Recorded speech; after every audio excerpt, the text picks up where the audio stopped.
기도하겠습니다. 갈 바를 알지 못하고 헤매는 세월의 혼돈 속에서도 우리 청계 열린 공동체는 오늘 이곳에서 살아계신 하나님을 예배합니다. 우리가 드리는 예배가 신령과 진정의 예배가 될 수 있도록 성령 하나님께서 이 시간 우리 각 사람을 도와주시옵소서. 더불어 주님의 마지막 명령을 따라 예수를 말하고 예수를 말하게 하라는 시대적 사명을 품고 흩어져 복음을 전하는 교회가 되게 하시어서 교회가 든든히 서가고 수가 더 많아지는 교회가 될 수 있기를 그리스도 예수의 이름으로 간절히 기원하옵나이다. 말씀 보시겠습니다. 출애굽기 15장 1절로 3절의 말씀입니다. 출애굽기 15장 1절로 3절의 말씀을 소지하신 성경과 앞에 화면을 참조하셔서 우리 한 목소리로 합독해서 봉독해 올리시겠습니다. 함께 하겠습니다. 시작. 이때에 모세와 이스라엘 자손이 이 노래로 여호와께 노래하니 일러스되 내가 여호와를 찬송하리니 그는 높고 영화로우시며 말과 그 탄 자를 바다에 던지셨음이로다. 여호와는 나의 힘이요 노래시며 나의 구원이시로다. 그는 나의 하나님이시니 내가 그를 찬송할 것이요 내 아버지의 하나님이시니 내가 그를 높이리로다. 여호와는 용사시니 여호와는 그의 이름이시로다. 아멘. 동영상 잠깐 보겠습니다.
어머니 조용의 집사님의 복중에 잉태가 된 이 박모세군은 4개월 정도 지났을 때 병원으로부터 낙태를 권장받습니다. 왜냐하면 거의 손쓸 수 없는 심각한 장애가 예견되었기 때문에 어머니 뱃속에 한 4개월 정도 지났을 때 낙태를 권고받게 됩니다. 하지만 어머니 조용의 집사님은 사람의 생명은 사람이 정하는 것이 아니다 라고 적극적으로 거부를 했고 1992년에 이 박모세군을 출산하게 됩니다. 이 박모세군이 태어나자마자 뒤쪽에 머리뼈가 없어서 뇌가 밖으로 흘러나오는 뇌류라고 하는 것을 판정을 받게 됐죠. 그래서 생존 확률이 0%라고 하면서 그 해당 병원에서도 수술도 선뜻 해주지 않게 됐습니다. 근데 그 부모들은 어차피 가망이 없다면 수술이라도 한번 해보겠다라고 우기게 되고 담당 의사는 어쩔 수 없이 태어난 지 사흘 만에 대뇌의 90%, 소뇌의 70%를 잘라내는 대수술을 하게 됐습니다. 수술 후에 담당 의사가 뇌의 대부분을 잘라냈기 때문에 이 아이는 이제부터 볼 수도 없고 들을 수도 없고 더더군다나 말하는 것은 불가능할 것입니다. 장애가 너무 심해서 살 수가 없을 겁니다. 그렇게 절망적인 말을 부모에게 남겼다고 합니다. 이 박모세군이 4살이 되기까지 4번의 추가 뇌수술이 있었고 2번의 다리교정 수술, 총 6번의 추가 수술을 받아야만 했었습니다. 근데 안타까운 것은 병원에서는 이 아이의 수술이 그저 실험적인 시도일 뿐이지 희망을 걸고 수술한 적이 한 번도 없었던 거죠. 그런데 그 아이가 생존 확률 0%, 이 생존 확률 0%의 확률을 뒤집고 지금이 2020년이니까 대략 30년간 지금까지 건강하게 살아왔습니다. 어머니 조영애 집사님은 이 박모세군이 누워있을 때 그렇게 하나님한테 기도했대요. 앉기만 해달라고, 앉게만 좀 해달라고. 그랬더니 어느 날 아이가 기기 시작하더랍니다. 그래서 또 기도했답니다. 제발 우리 애가 서기만 하게 해달라고. 근데 어느 날인가 애가 걷기 시작하더랍니다. 그랬더니 5살이 됐을 때 뜬금없이 갑자기 사도신경과 주기도문을 줄줄 외우기 시작했다고 합니다. 방금 여러분들이 본 동영상은 2013년 스페셜 올림픽이 우리나라에서 개최됐을 때 약 140여 개국의 선수들이 참여해서 대잔치가 있었었는데 그때 우리나라 대표로, 전 세계 대표로 애국가를 부르는 장면입니다. 벌써 한 7년이 지난 일이니까 지금은 더 크게 성장을 했겠죠. 제가 마지막 본 동영상이 2019년 일산에서 그 간증 집회를 한 어머니랑 하는 간증 집회가 마지막이었으니까 아마 지금도 잘 살아가고 있을 것 같습니다. 그런데 2013년 스페셜 올림픽이 끝나고 난 후에 기자와 조영애 집사님이 이야기하면서 이런 이야기를 하셨답니다. 아이가 장애라는 사실을 받아들이고 아이가 할 수 있는 것을 찾아주는 것이 부모들에게 필요한 일입니다. 불평보다는 자신에게 있는 2-3가지라도 감사하는 마음이 행복의 원천입니다. 그러면서 한마디를 덧붙이는데 어머니 조영애 집사님은 집에 있을 때 모세가 화장실에 들어가서 이 변기 뚜껑을 여는 소리를 들으면 그렇게 행복해했대요. 자, 성도 여러분, 여러분들은 여러분들의 아이가 할 수 있는 2-3가지 일에 만족하고 살아가고 계십니까? 아니면 여러분들의 기대를 온통 담아서 엄마 아버지가 하기를 원하는 2-3가지를 기대하면서 아이들을 양육하고 계십니까? 제가 잘은 잘 모르겠는데 저희 큰 누님 둘째 딸도 심각한 장애가 있어서 이제 저희 큰 누님도 목회를 하시기 때문에 한 달에 한 번 정도 말씀 갖고 만나는데 지난달엔 그런 얘기 저한테 하시더라고요. 그렇게 원망스러웠는데 요즘은 당신이 그 장애가 있는 딸 때문에 살아가는 것 같다고. 얘가 이제 우리 막내하고 동갑이라 고3이기 때문에 이 고3이 지나면 이 학교에서 받아주질 않아서 사회에서도 받아주는 데가 없어서 지금 걱정이 좀 많기는 한데, 그런데 다들 그러신대요. 저희 큰 매형이 올해 65세인가 그런데 그러면 이제 좀 쉴만도 하고 누울만도 한데 이렇게 쉽고 눕고 갑자기 감기 걸리고 아플 때마다 이 장애가 있는 딸을 생각하고 벌떡벌떡 일어나고 그런다는 거예요. 그러면 저한테 그런 얘기예요. 우리 그 조카애가 이름이 예슬인데, 목사님, 우리가 예슬이 때문에 웃고 예슬이 때문에 살고 있다고.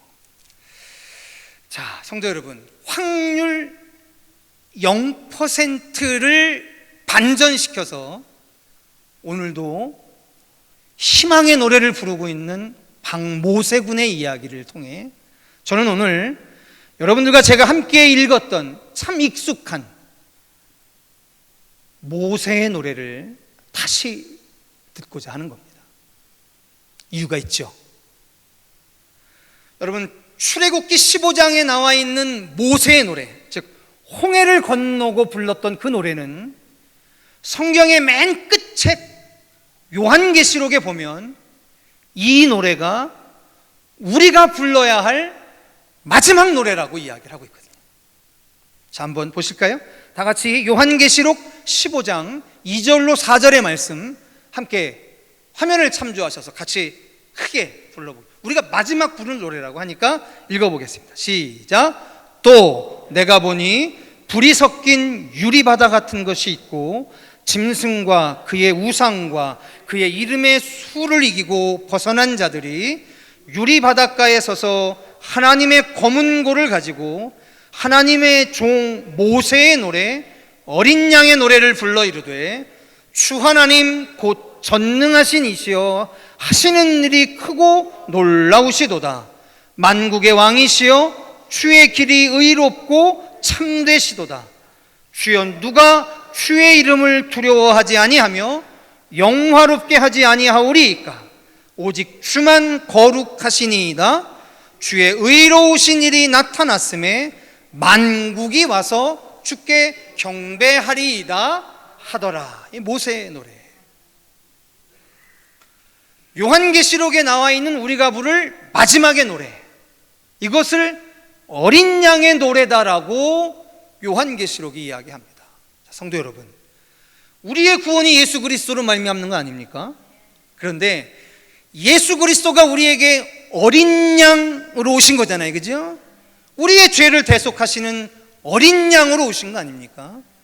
그런데 모세의 노래가 곧 어린 양의 노래이고, 그 노래가 우리가 마지막 승리를 쟁취한 그 순간에 이제 거울로 보는 하나님이 아니라 우리의 전인격을 통해서 보는 완전하신 하나님의 형상 앞에서 부를 마지막 노래가 이 모세의 노래라는 겁니다. 거기에 우리에게 이야기하시는 네 가지의 이야기를 잠깐 나눠보려고 합니다. 먼저 15장 1절에 모세는 홍해를 건너고 난 이후에 높으신 하나님의 영광과 그리고 그 높으신 하나님이 일하시고 섭리하시는 것 사이의 간격이 전혀 없음을 찬양을 합니다.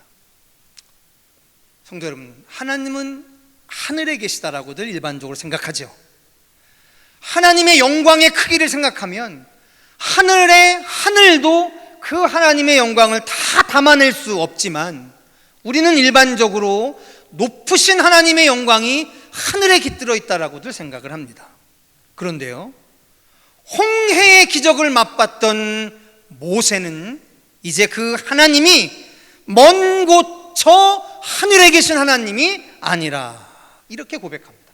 다 같이 화면을 참조하셔서 15장 1절과 2절에 나와 있는 모세의 노래를 다시 한번 불러보겠습니다. 시작. 내가 여호와를 찬송하리니 그는 높고 영화로우시며 말과 그 탄 자를 바다에 던지셨음이로다. 여호와는 나의 힘이요 노래시며 나의 구원이시로다. 그는 나의 하나님이시니 내가 그를 찬송할 것이요 내 아버지의 하나님이시니 내가 그를 높이리다 라고요. 자, 성도 여러분, 다른 이의 하나님, 다른 교회의 하나님, 다른 세대의 하나님, 다른 민족의 하나님, 다른 나라의 하나님, 매력 없습니다. 우리에게 개똥밭에 굴러도 이승에서 굴르는 게 좋다고요. 그 높으신 하나님의 영광에 꼬리자락 하나라도 내가 이 생애 내 삶에서 경험하지 않는 한 그 하나님의 영광이 나에게 그렇게 의미 있지 않습니다. 그런데 홍해 사건을 경험한 모세는요, 노래하는 겁니다. 그렇게 높이 계실 줄만 알았던 하나님의 영광이 이제 내 인생을 덮었다고 말해요. 그런데 여러분, 이게 어떻게 가능할까요? 여러분, 그 하나님의 영광을 이 한 자락이라도 감당하실 수 있으시겠습니까? 야, 이거요, 간단치 않습니다. 근데 시편 32편에 보면 그 멀리 있는 것만 같은 하나님의 영광, 하나님의 은혜를 내 인생 가까이서 마주할 수 있는 비결이 기록이 되어 있습니다. 그게 바로 뭐냐면 다윗의 이야기예요. 내가 하나님 앞에 지은 죄를 자복하는 인생을 통해서입니다. 성도 여러분, 우리가 하나님에게 주목받는 인생, 하나님이 내 인생에 깊이 간섭하게 되어지는 인생, 그 인생을 살아갈 수 있는 비결이 하나가 있는데, 그게 다윗의 일생에 경험했던 비결이에요. 그게 뭐냐면 우리가 지은 죄를 자복하는 거예요. 자복하는. 성도 여러분, 이거 그렇게 쉽지 않습니다. 내가 남의 죄에 대해서 이야기하는 것은 참 쉽지만요, 여러분, 내가 내 죄를 자복하는 건 이게 쉽지 않습니다.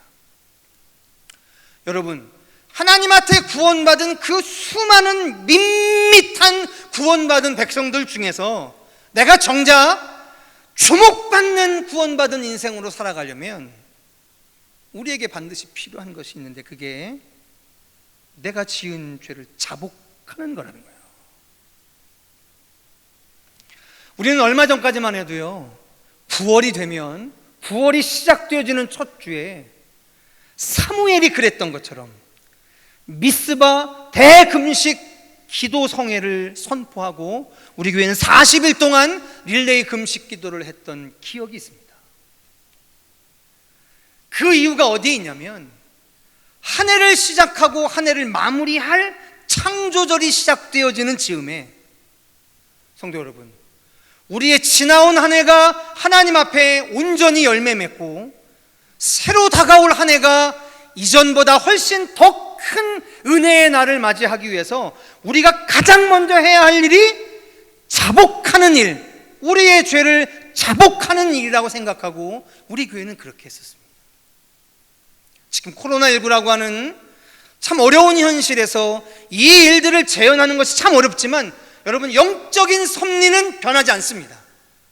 그게 뭐냐면 밋밋한 인생 말고요, 내가 언제 구원받아서 언제 하나님의 은혜를 누리다가 언제 죽는지도 모르는 그런 인생 말고요, 어차피 이 땅에 한 번뿐인 인생, 다윗처럼 하나님 앞에 주목받는 인생으로 날마다 그분의 손잡고 교제하는 인생으로 살아가기를 원한다면 우리의 인생 안에 놓치지 말아야 할 것이 있다는 거예요.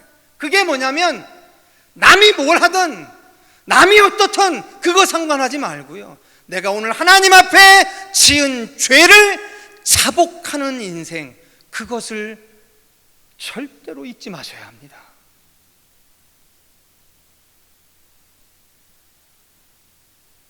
인생의 그 순간을 잃어버리면 죄송하지만 그 하나님은 늘 옆집 아저씨예요.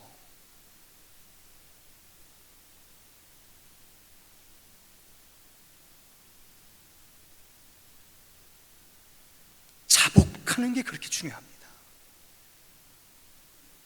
누가 지적해서 하는 죄가 아니라 내 안에 계신 성령과 돼야 하며 내 입술이 아니하면 고백할 수 없는 거예요.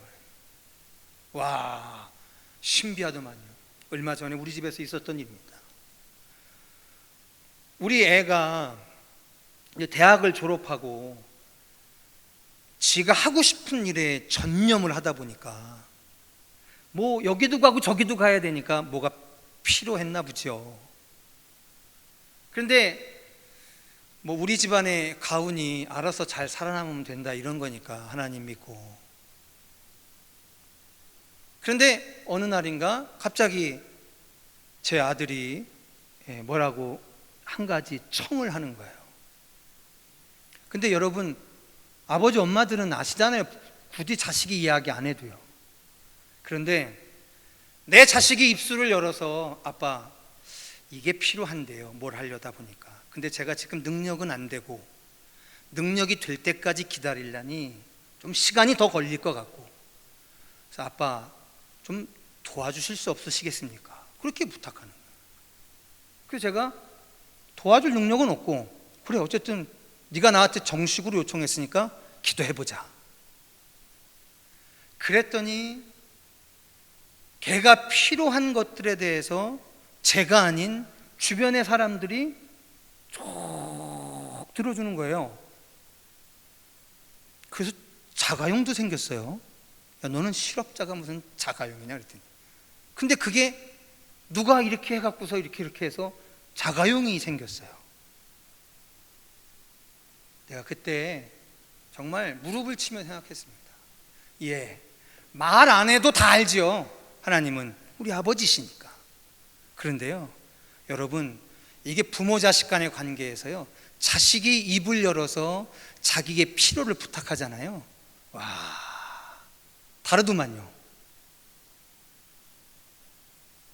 그 전에도 해줄 수 있는데 그 전에 해주면 이게 버릇 나빠지고 애가 성장하지 못할까 봐 여러 가지 좀 머뭇거려지는 게 있는데, 어렵게 부탁을 해서 그걸 들어주려고 하니까 제가 남한테 부탁하기도 쉽고, 이게 상황이 다르더만요. 성도 여러분, 꼭 기억하세요. 하나님 앞에 내 죄를 자복한다라고 하는 거, 이거 기가 막힌 은혜의 인생을 살아가는 출발점이라는 사실, 우리 인생 안에 그 지혜가 잊혀지지 않기를 주님의 이름으로 축원합니다. 두 번째, 우리에게 가르쳐 줍니다. 15장 10절에 대적자들이 이스라엘을 창과 칼을 들고 덤벼든다라고 기록해 놓고 있어요. 그런데 창과 칼을 들고 덤벼드는 대적자들을 향해서 하나님이 이렇게 일을 하신다 노래하고 있는데, 다 같이 한번 화면을 참조하셔서 같이 읽어보시겠습니다. 시작. 주의 콧김에 물이 쌓이되 파도가 언덕같이 일어서고 큰 물이 바닷 가운데 엉기니이다.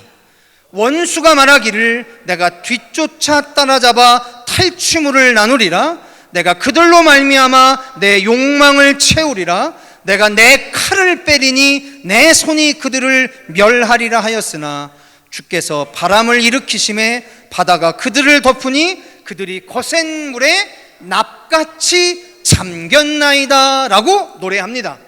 자, 성도 여러분, 애굽이 패한 이유는 그들이 소유하고 있었던 물리적인 힘이 약해서가 아니에요.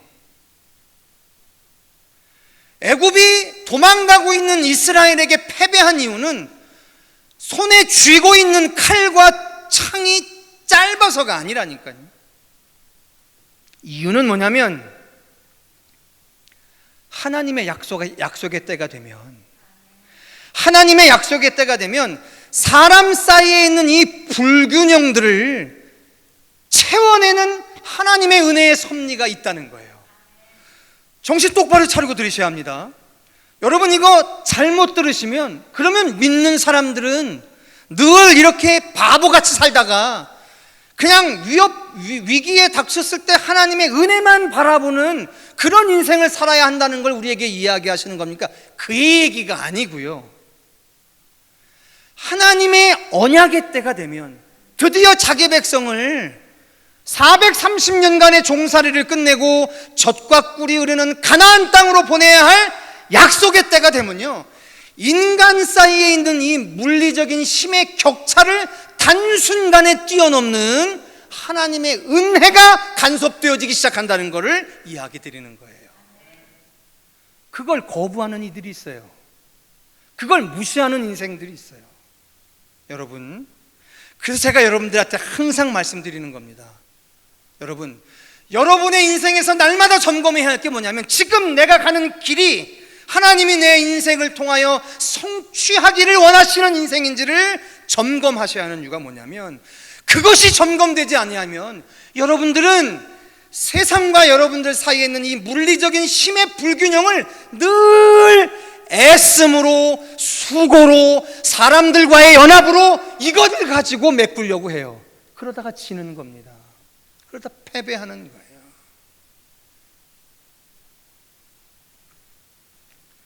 한참 지난 일이니까 이제는 제가 여러분들한테 그냥 자신 있게 말씀을 드릴게요. 맨 처음에 저희 교회에 제가 부임을 했을 때 첫 번째 사명이 건축이었습니다. 그런데 이게 도무지 저는 이해가 안 되는 거예요. 그때까지 갖고 있는 제 인간적인 상식으로는 이건 해야 할 일이 아니었어요.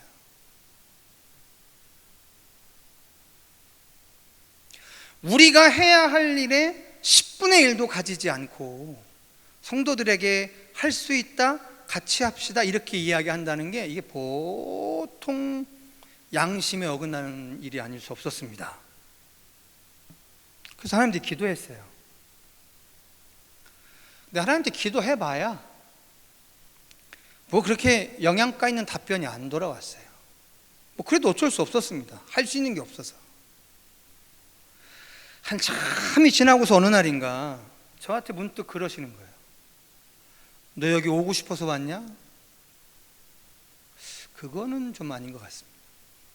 그러면 안 올 수 없는 상황으로 네가 만들었냐? 그건 더 아닌 것 같습니다.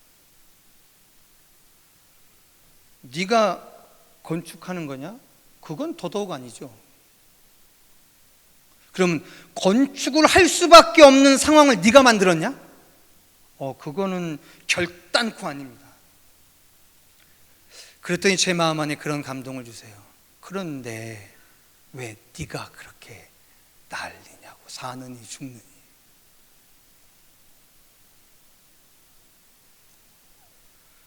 저는 저 때의 일이 아니고요, 이미 우리 원로 목사님의 30년의 목회의 여정, 우리 원로 목사님과 함께 동역했던 우리 성도들의 30년의 여정, 그 세월들이 큐큐이 쌓이고 큐큐이 원인들이 제공돼서 그 과정 가운데 제가 들어온 건데, 저는 그게 자꾸만 제 일이라 생각을 했어요.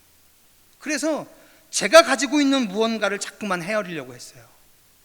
제가 쥐고 있는 게 몇 개인지를 자꾸만 세려고 했었어요. 그런데 아무리 제가 가진 것을 세고 헤아리고 뭐 하려도 뭐 손에 잡히는 게 없었어요. 한참이 지나고 저는 인정합니다. 성도 여러분,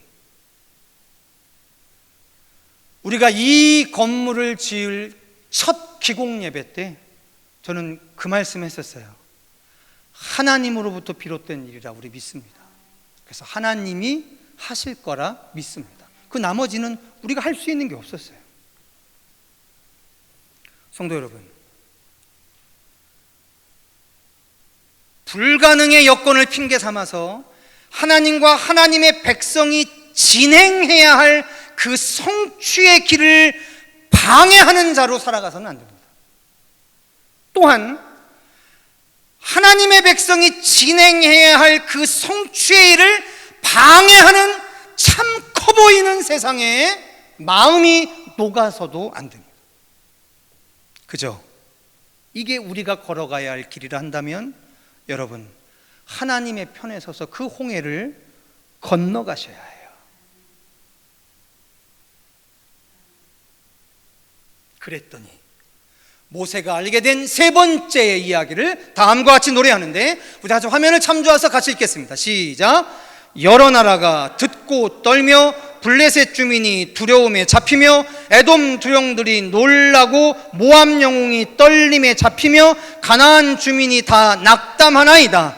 놀람과 두려움이 그들에게 임함에 주의 팔이 크므로 그들이 돌같이 침묵하였사오니 여호와여, 주의 백성이 통과하기까지, 곧 주께서 사신 백성이 통과하기까지 였나이다라고요. 자, 성도 여러분, 모세가 홍해를 건너고 한 사실이 있어요. 그게 뭐냐면, 모세는 홍해를 건너고 가나안까지 가는 길에 계속되어야 할 전쟁, 그리고 가나안에 들어가 7년 반 동안 계속돼야 할 전쟁, 이 전쟁의 성패가 이미 홍해를 건너며 끝장났다는 걸 알았어요.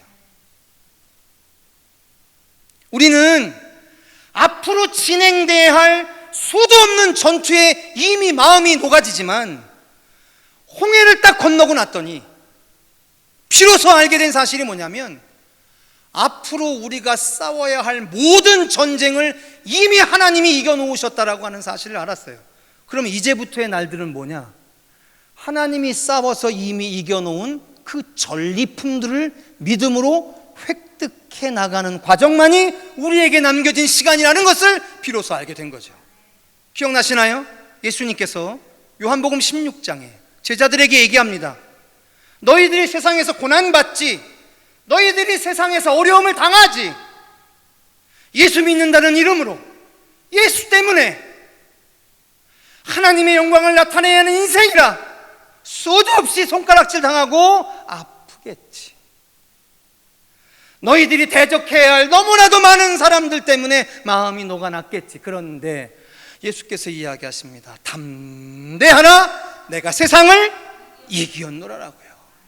자, 우리 한 가지 잊고 있는 것이 있어요. 그게 뭐냐면, 여러분, 지금 여러분들이 잘하면 이기고 잘못하면 지는 그런 게임을 하고 있는 이 사람들이 아니에요. 우리는요,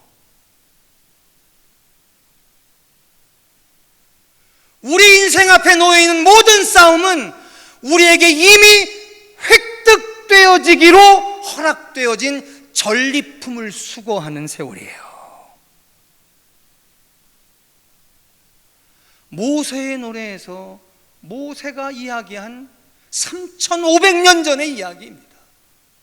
잃어버릴까봐 2000년 전에 우리 예수가 십자가에 죽으시면서 또다시 가르쳐준 이야기예요.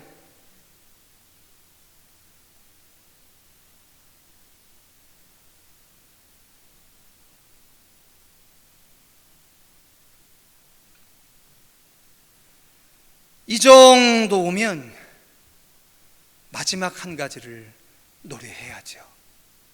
마지막 18절입니다. 다 같이 화면을 참조하셔서 함께 읽겠습니다. 시작. 여호와께서 영원 무궁하도록 다스리시도다 하였더라라고요. 모세의 노래의 마지막 가사입니다. 성도 여러분, 홍해에서 우리를 살리신 하나님은 우리를 영원히 살리실 하나님이에요. 모세의 노래를 부를 줄 아는 인생들에게 임하는 가장 큰 기쁨은 뭐냐면, 우리를 향한 하나님의 사랑의 은혜가 영원토록 계속된다는 사실을 아는 거예요. 죽음이 그것을 막겠습니까? 환난과 고난과 시련이 그것을 막겠습니까? 코로나19의 전염병의 세력이 그것을 막겠습니까? 교회가 망가지고 교회가 핍박되어지는 그 세월의 엄중함이 그것을 막을 수 있겠습니까? 사도 요한도 반모섬에서 환상으로 봤습니다. 우리 예수님 십자가에서 그 환상 봤습니다. 그 환상의 내용이 뭐냐면, 만국이 주께와 예배하는 환상이었었어요. 다윗의 시편의 시절, 예수님의 십자가 시절, 사도 요한의 반모섬의 시절, 그때는요, 유대인을 제외한 나머지 사람들이 예루살렘에 와서 하나님을 찬양한다라고 하는 건 생각조차 하기 어려운 시절이었었습니다. 그런데 그들은 고난받는 삶 가운데 죽어가며, 순교자의 삶으로 죽어가며, 구원자 그리스도의 삶으로 십자가에 죽어가며 본 환상이 공통적인 게 뭐냐면, 모든 나라의 백성들이 와 주를 찬송하는 환상을 보았어요. 성도 여러분, 여러분들은 지금 기울어져 가는 것 같은 하나님의 나라를 환상 중이십니까? 아니면 우리의 고난과 또 같은 이 세월의 뒤편 어느 날에 만국이 주께 돌아와 예배하는 환상을 바라보며 살아가고 계십니까? 성도 여러분, 두 가지 중에 뭐가 더 성경적인가요? 어떤 희망과 기대를 품는 것이 더 성경적인가요? 우리는 차마 헤아릴 수 없는 세월의 부침들이 우리 인생 안에 계속되어질 거지만, 오늘 3500년 전에, 2700년 전에, 2000년 전에 우리의 믿음의 대선지자들을 통해서, 우리의 그리스도를 통해서 환상 중에 바라보게 하셨던 진짜의 하나님의 나라의 모습은 뭐냐면,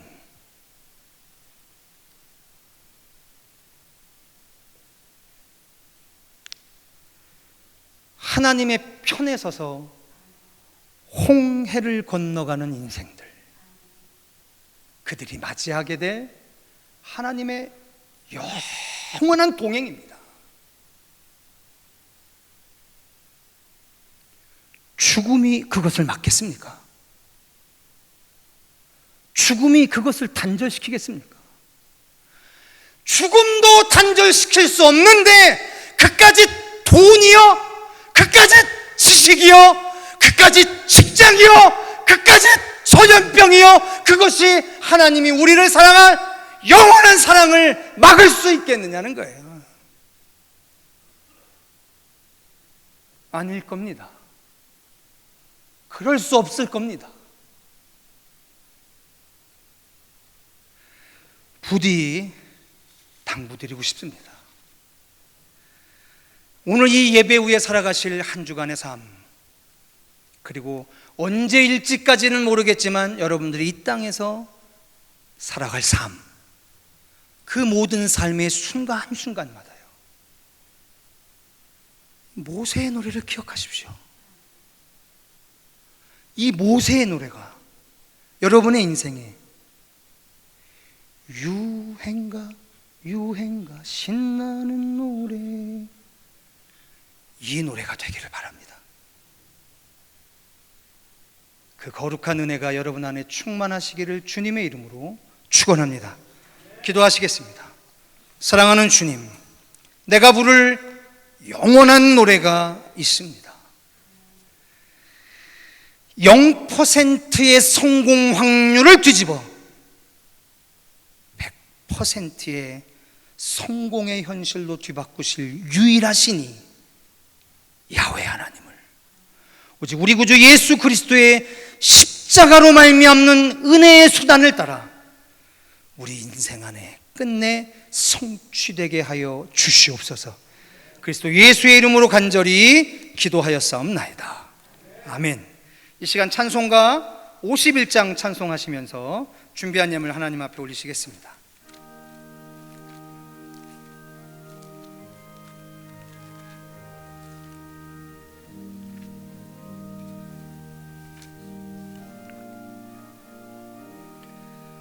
주님 주신 거룩한 날, 기쁨으로 주 앞에 와 기도하고 찬양하며 주께 경배 드립니다. 내게 주신 귀한 물질 하나님께 드리오니 기뻐 받을 제물로서 연락되게 하옵소서. 내게 있는 귀한 것을 주님 앞에 다, 본당 에어컨 키세요. 주님 주신 큰 사랑엔 부족할 것뿐입니다.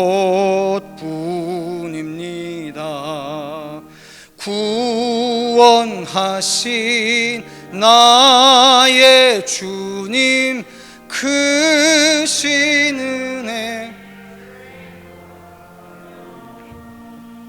주께 힘써 바치겠네. 아까울 것 무엇이랴.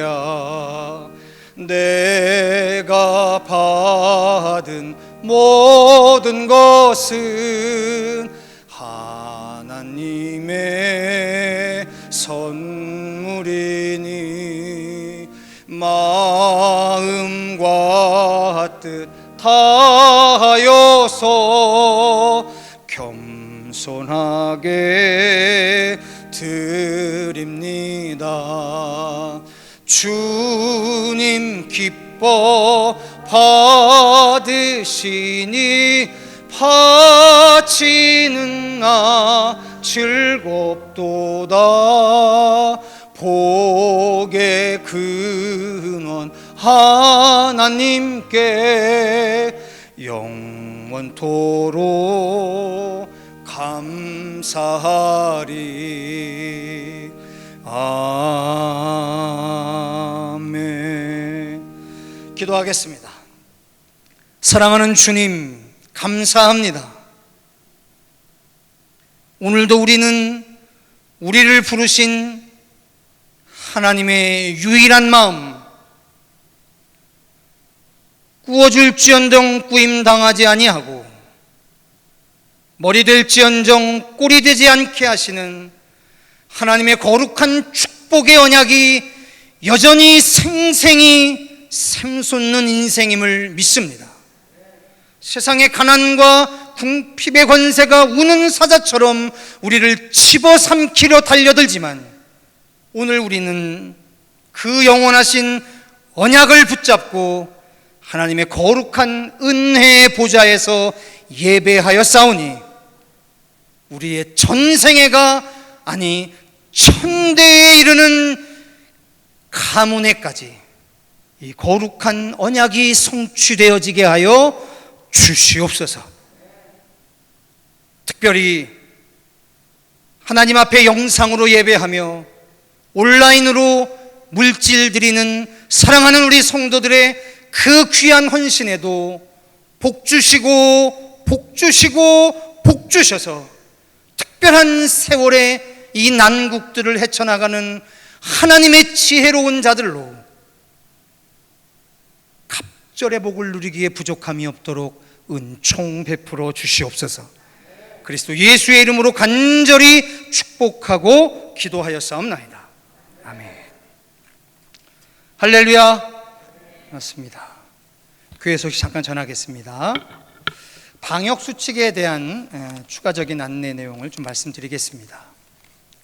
참 안타까운 일입니다. 여러분들 잘 아시는 것처럼 교회가 교회 나름대로 최선을 다하고 있는 상황에서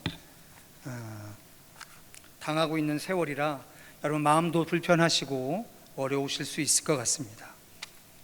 근데 성도 여러분, 제가 예전에 우리가 한참 시국이 어려울 때 어떤 그 기자를 통해서 들었던 얘기가 생각이 납니다. 그게 뭐냐면 어떤 방송사에서 어떤 논조로 기사를 쭉 쓰니까 아마 시청자들이 그 의견에 불편하신 분들이 계속 컴플레인을 하셨나 보죠. 근데 그 이야기를 가지고 한 분이 뭐라고 이야기하시냐면, 왜 언론사의 기자들이 쓸 내용을 당신들이 규정을 합니까?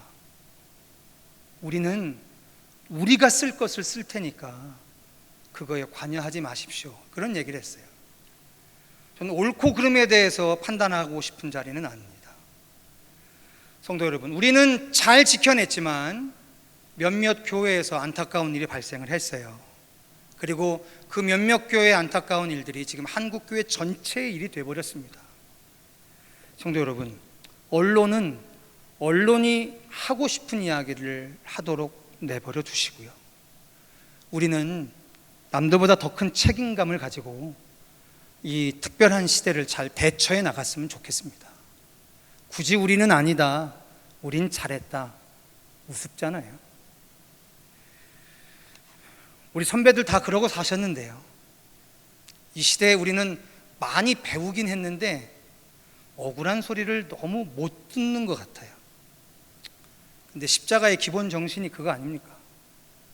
남다른 책임감으로 사회의 비판은 겸허하게 듣고요, 우리는 우리 나름대로 최선을 다하고요.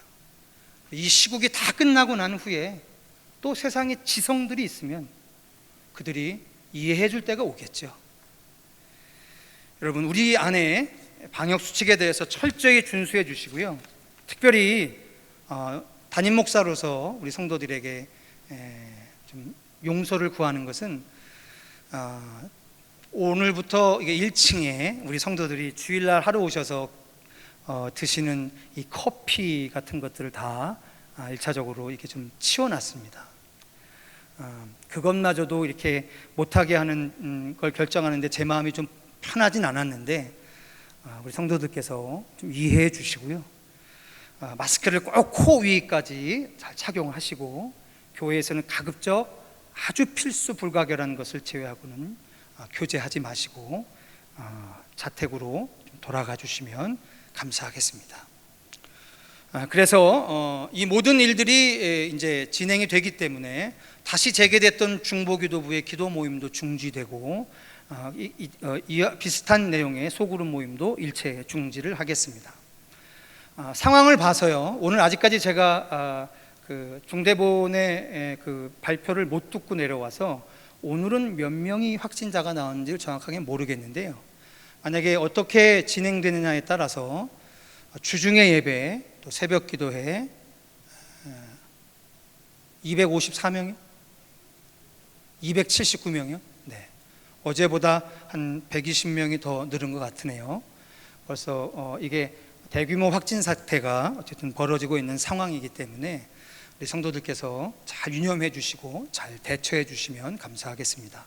그래서 다시 말씀드리는 것은 이게 어떻게 진행되느냐에 따라서 주중의 예배나 나머지 기타의 문제들을 계속해서 결정해서 문자로 통보해 드릴 테니까 그거에 대해서 잘 이해해 주시면 감사하겠습니다.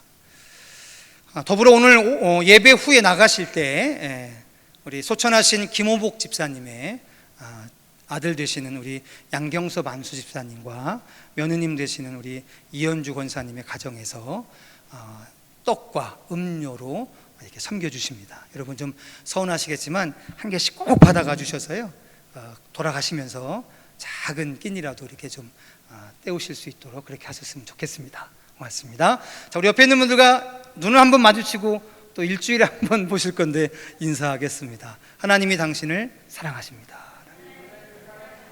네, 그렇습니다. 네, 여러분 꼭 기억하시고 승리하시기를 바랍니다. 자, 우리 다 같이 자리에서 일어나셔서 찬송가 2장으로 송용하겠습니다.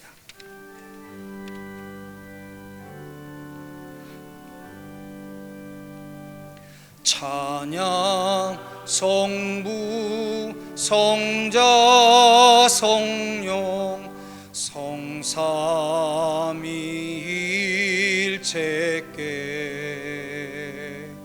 영원 무궁하기까지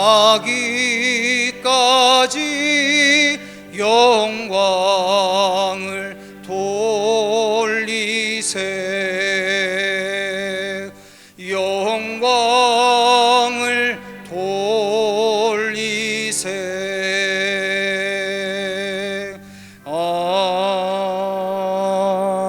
아멘.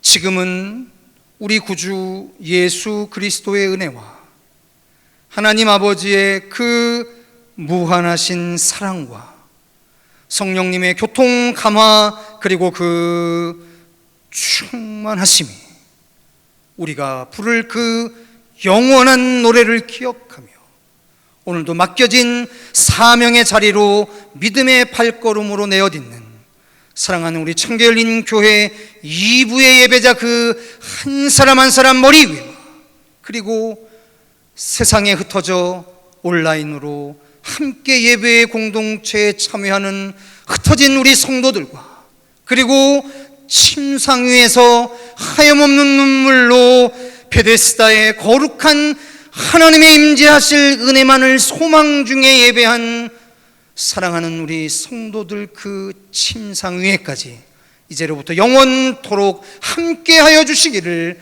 간절히 축원하옵나이다.